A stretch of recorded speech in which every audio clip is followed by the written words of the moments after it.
Hello, Eternum, and welcome to KOTT News, Eternum's #1 source for news. And this is the War Report. Dynamic change in the history of Eternum last night as the forces of JDB's Kitchen served up the last dish of crocodile, resecuring the Southern Cutlass Keys. KOTT News caught up with a member of the Kitchen staff and asked them about the outcome and their ambitions. Congratulations on your victory here in Cutlass Keys, managing to return the taxidermist to the Keys. How do you feel about the fight tonight? Oh, felt good, John. Felt good. Felt good to get off them rusty cobwebs and come out there and show out. Indeed, indeed. Was there anybody out there who was outperforming themselves tonight? I'd definitely say Devote. Devote was hitting them shot calls perfectly timed. Excellent, we love that. Listen, I gotta ask you, a matter of civic responsibility, now that you have control of this region, are you gonna be able to get through the trade route embargoes that are placed between Monarch's Bluff and First Light by the Marauders? I hope so, but definitely we will try. We'll definitely keep on pushing. Keep on pushing, you say. Do you have ambitions for other regions on the island? No, I think right now we're just gonna stay hidden, quiet, and keep cooking out here. JDB's Kitchen would like to remind the members of the syndicate that they can now receive rations of lumber available daily. Earlier in Monarch's Bluff, KOTT were able to get a word from the Monarchs about their successful hold. Congratulations on your successful defense of the Bluff yet again, maintaining the monarchy. How do you feel it went out there, my friend? Kind of interesting. They never sent a group to rotate the C point, so it was just a 50 versus 50 ego on B point. Please. I think they were leaning into their mercs a little more than they should have. Was there anybody on your team who performed well tonight?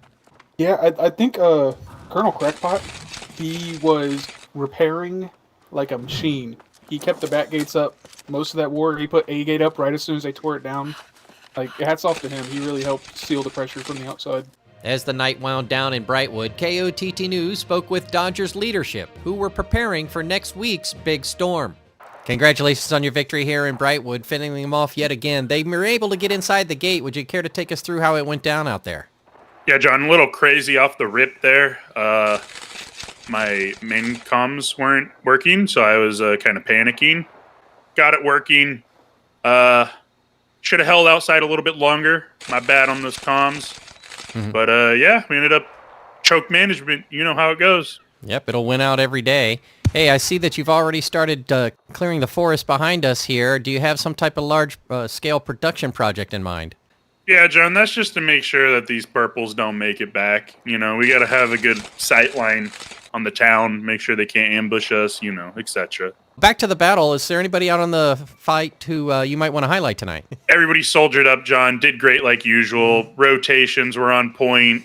Lots of gamers in main comms. When they're called to be somewhere, they show up. Well, one other matter of civic responsibility, the forward observation post of Morningdale has indicated a megastorm inbound in the early next week sometime. Are you prepared for what might be coming? John, all this wood we're chopping down here, we're going to use it to fortify these walls and, you know, just keep the repairs up on the wall. It's going to be like OPR Wood Boss in Brightwood. Turning to the weather for today, and once more the sun will continue its journey across the Eternum sky, keeping corruption at bay. But look out after sundown as the temperatures drop and give rise to a 20% chance of corruption invasion forces rising up across the island. 4 more submissions for simulated fantasy combat resolution tonight, brought to you by LARPco. Remember, if it isn't LARPco, it's cardboard. Up first, the Marauders of Thrust Damage assail the Covenant forces of Error.pxp for control of the always contentious Restless Shore. With Thrust Damage taking on 2 offenses tonight, it is unknown if they will be fielding both teams themselves. Either way, this battle will be a difficult uphill one. Error.pxp stand atop the mud hill as the mist of the sea foam crashing on the eastern shores spray the battlefield beneath them, stoically prepared to hold their waypoint. Then, the Marauders of C-Tier Dodgers attack the Covenant forces of Outcasts for control of the arid desert region of Brimstone Sands. C-Tier Dodgers setting up for back-to-back engagements tonight with little time between, but they'll know early on how much effort they'll need to expend if they want to expend it. Outcast forces, without the luxury of a backup plan, must put all of their efforts into the defense of the dunes. There's no telling what will happen to the holy relics of this region should the Marauders succeed. Later, the syndicate members of Soju Gang assault the marauders of C-tier Dodgers for control of First Light and the flow of the spice. Soju Gang, executing their right to rematch, immediately return to the spice and hyssop production facilities in their effort to resecure the island's spice flow. C-tier Dodgers continue to maintain a stranglehold on the southern trade routes. Allowing the syndicate to secure such a tactical location is not something they can afford to do.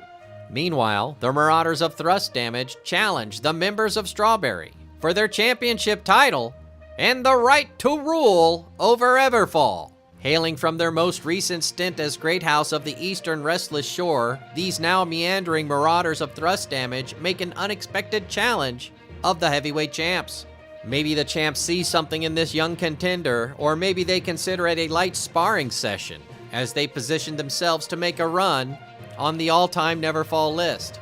We'll have any late-breaking outcomes and reactions from the citizens tonight at 11. Until then, this has been War Correspondent JChalant, KOTT News.